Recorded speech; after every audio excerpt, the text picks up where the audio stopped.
ഉണ്ടാക്കാൻ പോകുന്നത് കുട്ടികൾക്കൊക്കെ വളരെയധികം ഇഷ്ടപ്പെടുന്ന വളരെ സ്വാദിഷ്ടമായ ഒരു വൈറ്റ് സോസ് പാസ്തയാണ്. അപ്പോൾ നമുക്കിതെങ്ങനെയാണ് ഉണ്ടാക്കുന്നതെന്ന് നോക്കാം. അതിനായി നമുക്ക് ആദ്യം തന്നെ മക്രോണി ഒന്ന് വേവിച്ചെടുക്കണം. ഒരു പാനിലേക്ക് ഒരു 4 കപ്പ് വെള്ളം ഒഴിച്ചു കൊടുത്ത് ഒന്ന് തിളപ്പിച്ചെടുക്കാം. ഇതിലേക്ക് 1/4 ടീസ്പൂൺ ഉപ്പിട്ട് കൊടുക്കാം. 1 ടീസ്പൂൺ സൺഫ്ലവർ ഓയിൽ കൂടി ഒഴിച്ചു കൊടുത്ത് വെള്ളം തിളച്ച് വരുമ്പോൾ നമുക്കിതിലേക്ക് 1 കപ്പ് മക്രോണി ചേർത്ത് കൊടുക്കാം. ഇതിൻ്റെ കുക്കിംഗ് ടൈം 6 മിനിറ്റ് ആണ്. സമയം ആ കവറിൻ്റെ മുകളിൽ എഴുതിയിട്ടുണ്ടാവും. ഓരോ പാക്കറ്റിലും കുക്കിംഗ് ടൈമിൽ ചെറിയ വ്യത്യാസം ഉണ്ടാകും കേട്ടോ. അത് നോക്കിയിട്ട് വേവിച്ചെടുത്താൽ മതിയാകും. മീഡിയം ഫ്ലെയിമിൽ വെച്ച് നമുക്കിതൊരു 6 മിനിറ്റ് വേവിച്ചെടുക്കാം. ഇത് വെന്ത് വരുന്ന സമയം കൊണ്ട് നമുക്ക് കുറച്ച് ക്യാരറ്റും സവാളയും ഒന്ന് വഴറ്റിയെടുക്കാം. അതിനായി ഒരു പാൻ അടുപ്പത്ത് വെച്ച് ചൂടായി വരുമ്പോൾ ഇതിലേക്ക് 1/2 ടീസ്പൂൺ ഓയിൽ ഒഴിച്ച ശേഷം 1 ടേബിൾ സ്പൂൺ ബട്ടർ ചേർത്ത് കൊടുക്കുക.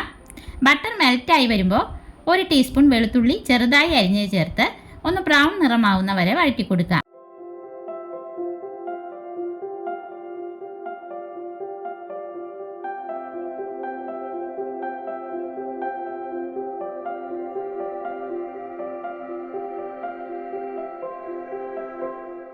ഇനി നമുക്ക് ഒരു ചെറിയ ക്യാരറ്റ് അരിഞ്ഞത് ചേർത്ത് കൊടുക്കാം. ഒരു സവാളയുടെ പകുതി കൂടി കട്ട് ചെയ്ത് ചേർത്ത് ഹൈ ഫ്ലെയിമിൽ 2 മിനിറ്റ് ഒന്ന് മിക്സ് ചെയ്ത ശേഷം നമുക്കിതിലേക്ക് 1/2 ടീസ്പൂൺ കുരുമുളക് പൊടിയും 1/2 ടീസ്പൂൺ ചില്ലി ഫ്ലേക്സും 1/2 ടീസ്പൂൺ ഒറിഗാനോ കൂടി ചേർത്ത് നല്ലപോലെ മിക്സ് ചെയ്ത് കൊടുക്കുക. ഇതിനാവശ്യമായ ഒരു 1/4 ടീസ്പൂൺ ഉപ്പ് കൂടി ചേർത്ത ശേഷം ഫ്ലെയിം ഓഫ് ചെയ്യാം. എന്നിട്ട് നമുക്കിത് വേറൊരു പാത്രത്തിലേക്ക് മാറ്റി വയ്ക്കാം. നമ്മുടെ മക്രോണി ഇവിടെ നല്ല സോഫ്റ്റ് ആയിട്ട് വെന്ത് വന്നിട്ടുണ്ട്. ഇതൊരു അരിപ്പയിലേക്കിട്ട് വെള്ളം കളഞ്ഞുകൂടി എടുക്കുന്നുണ്ട്. ഇനി നമുക്ക് ഒരു പാൻ അടുപ്പത്ത് വെച്ച് അതിലേക്ക് 1/2 ടീസ്പൂൺ ഓയിൽ ഒഴിച്ച് 2 ടേബിൾ സ്പൂൺ ബട്ടർ കൂടി ചേർത്ത് മെൽറ്റാക്കി എടുക്കാം. ചൂടായ ബട്ടറിലേക്ക് തീ നന്നായി കുറച്ച് വെച്ച ശേഷം 2 ടേബിൾ സ്പൂൺ മൈദ ചേർത്ത് കൊടുക്കാം. എന്നിട്ടിതൊരു 2 മിനിറ്റ് നല്ലപോലെ ഒന്ന് ഇളക്കി യോജിപ്പിച്ചെടുക്കാം.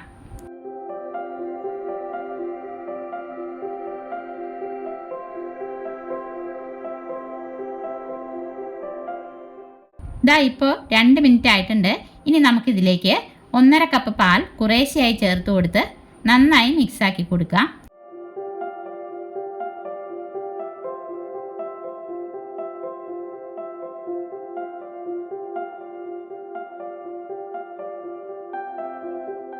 കട്ടയൊന്നുമില്ലാതെ തന്നെ നന്നായി യോജിപ്പിച്ച ശേഷം ഇതിനാവശ്യമായ അല്പം ഉപ്പിട്ട് കൊടുക്കുക. 1/2 ടീസ്പൂൺ ചില്ലി ഫ്ലേക്സും 1/2 ടീസ്പൂൺ കുരുമുളക് പൊടിയും 1/2 ടീസ്പൂൺ ഒറിഗാനോ കൂടി ചേർത്ത് മിക്സ് ആക്കിയ ശേഷം നമ്മൾ വഴറ്റി മാറ്റി വെച്ചേക്കുന്ന ക്യാരറ്റും സവാളയും ചേർത്ത് കൊടുക്കാം. ഊറ്റി വെച്ചിരിക്കുന്ന മക്രോണിയും ചേർത്ത് നന്നായി മിക്സ് ചെയ്തെടുക്കാം.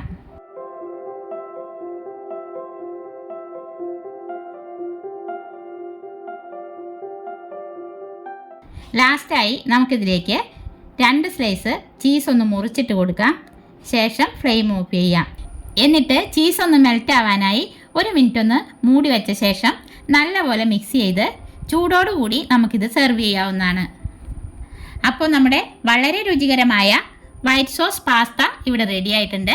ഇതുവരെ മക്രോണി കൊണ്ട് ഇങ്ങനെ ഒരു പാസ്ത ഉണ്ടാക്കി കഴിക്കാത്തവരുണ്ടെങ്കിൽ ഉണ്ടാക്കി നോക്കണേ. തീർച്ചയായും എല്ലാവർക്കും ഇഷ്ടപ്പെടും, പ്രത്യേകിച്ച് കുട്ടികൾക്ക്.